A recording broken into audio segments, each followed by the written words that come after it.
right.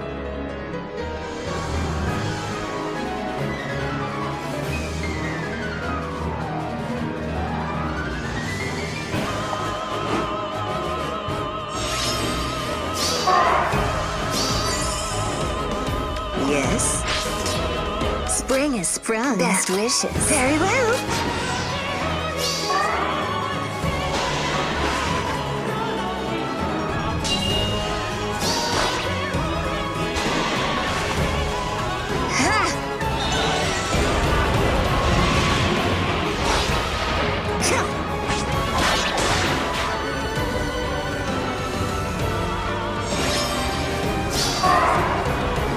Beautiful.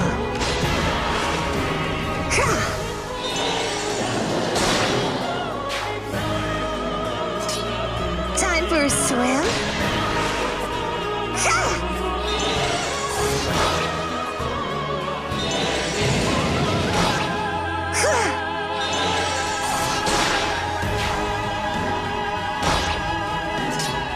Of course.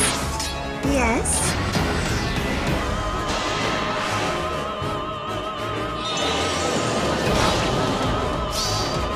You've been naughty.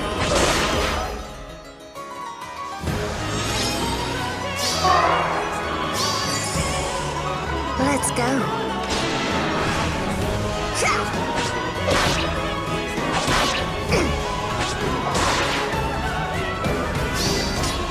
Yes.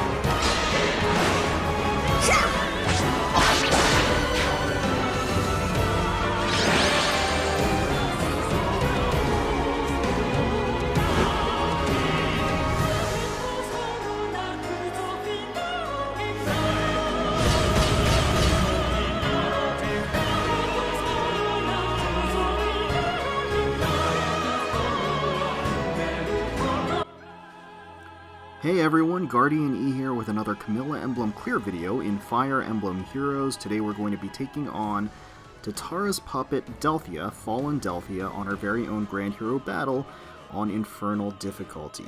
So we're getting a free Delthea in the game, which is a very exciting prospect. Now this map layout probably looks a little familiar. It's very similar to some of the Valentia callback maps that we've had in the storyline. Now the map is, generally speaking, pretty limited in entryway points. You have the drawbridge right over here, as well as the defensive tile on the right-hand side. But really, that's kind of all you need. The enemy forces aren't all that dangerous, and the overlapping ranges aren't that treacherous. Now they do have this opening gambit guidance trick in the beginning, but besides that, everything else is pretty much run-of-the-mill. So let's go through the units themselves. We've got Fallen Delthea here. She's equipped with her weapon Death. It's a great personal tome for her. So her native tome Death gives her res +3. It also gives her a pseudo fury effect, where it grants her +4 to all of her stats during combat. So it's an in-combat buff. It's not a visible buff. And then after combat, she'll take a tick damage of 4, some chip damage, after the combat is over. Next to her is this Red Mage, a defensive Red Mage. It has Distant Defense 3, as well as Wings of Mercy and Hone Speed 3. That Hone Speed 3 is going to be buffing Delthea on turn 1. She comes with Iceberg, and we have this Green Mage right behind her with Gron Raven, Fury 3, Wings of Mercy, Savage Blow. Next to that Mage, we've got this Cleric with Panic Plus, Physic Plus, Windfire Balm 3, Wind Boost 3, Mystic Boost 3, which is an interesting choice. It's a very powerful effect, but on mages in particular, you're always looking out for that Dazzling Wrathful combo, and this Cleric also has Close Guard 3. So the Cleric doesn't have either Wrathful or Dazzling, for that matter, so really not too much of a threat at all. And then next to her, we have this Sword Flyer. She has Wodow, Reposition, Moonbow, Swift Sparrow 2, Defense Res Link 3, as well as Guidance. So you may want to watch out for some guidance shenanigans there. And speaking of guidance shenanigans, we have this Bow Flyer off to the right-hand side. We have not forgotten about her. Fire Sweet Bow comes with Fire Boost 3, Poison Strike, and Guidance. So the intended purpose of this Bow Flyer is to be able to teleport Delthea forward and engage your troops. So the Bowflyer is going to move right over here in this corner, and then Delthea is going to use guidance to be able to transport and teleport herself onto this defensive tile. And that way she can engage on your units. Now what that means is that two of the more common bait points are going to be right here on this red tile, this danger zone tile, and right here on this danger zone tile. So if you decide to put units on these two slots, you just want to make sure that whoever is sitting here will be able to tank both the Bowflyer and Delthea. If you're putting somebody on this, planting somebody here, you want to make sure that they'll be able to tank both the Cleric, the Red Mage, and Delthea, since she's going to teleport forward and be able to strike this tile. So if you decide to not bait on turn 1, that is also a fine option. The enemy will actually move forward and engage on you, regardless of whether or not you bait them. So that is certainly a viable strategy as well. For our purposes, we're actually going to take the guidance play and use it to our advantage by forcing Delthea to attack into a unit that will kill her, namely Vanilla Camilla. So speaking of which, let's take a look at the troops here. We have Vanilla Camilla merged at +10 with plus speed asset, has my general loadout, Camilla's Axe, reposition, Draconic Aura, distant counter for the A slot, renewal for the B slot, Hone Flyers for the C slot, and Chill Attack 3, the new Chill Attack 3 seal. I decided to put that on her for her seal. Next up we have Spring Camilla, also merged at +10, also enjoying a speed asset, Gromraven Triangle Adept build, reposition, Draconic Aura, Vantage for the B slot, Goad Flyers for the C slot, and Distant Defense 3 for the seal. Holiday Traveler Camilla, also merged at +10 with a speed asset, Slaying Edge Plus with an attack refinement, reposition, Gale Force, Death Blow 3, Desperation, Goad Flyers, and Heavy Blade. And finally we have Summer Camilla, Tropical Beauty Camilla merged at +1 with an attack asset, has a Blarblade Fury Desperation build, reposition for the assist, Draconic Aura for the special, Goad Flyers for the C slot, and Flyer Formation 3 for the seal. So as I mentioned with Camilla Emblem, we're going to take advantage of Delthea's little teleporting shenanigans on the right hand side and use that to our advantage. We're going to reposition Spring Camilla into the range of the Bowflyer, who has Fire Sweep Bow. She won't be able to counter because of the Fire Sweep Bow, but she'll be able to tank that hit without any issue, which will force Delthea to move forward and attacks Vanilla Camilla, who can tank Delthea and kill her on enemy phase. So that is precisely what we are going to do.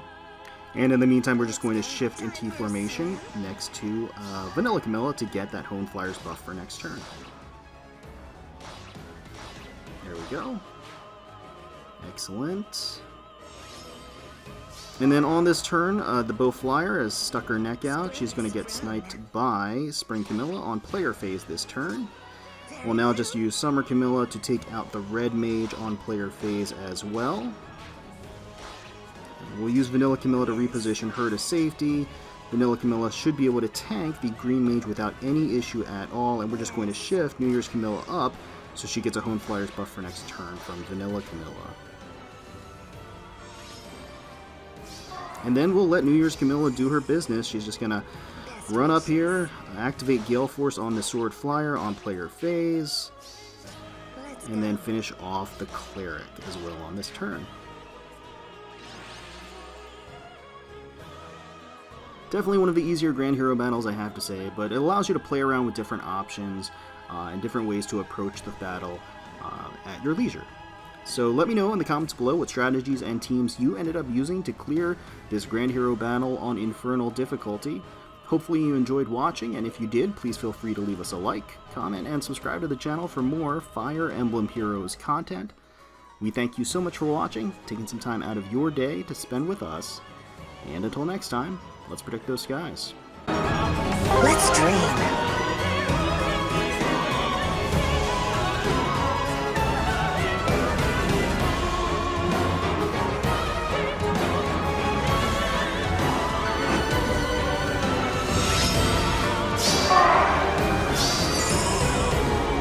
I'll do my best. Yes. Time for a swim to the hot spring.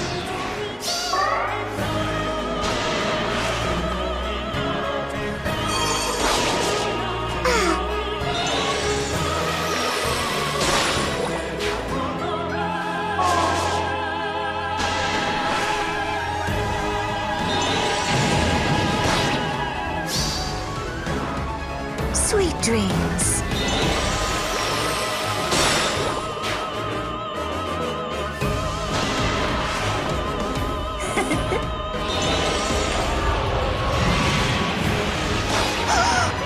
Yeah.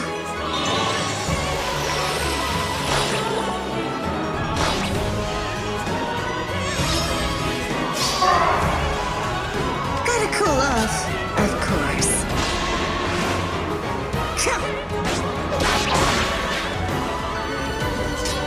How's the water? Take a look. Let's dream.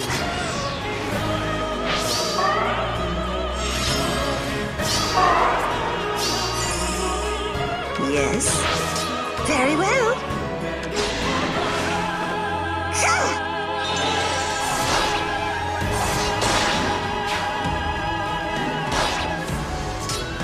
For peace. Lovely.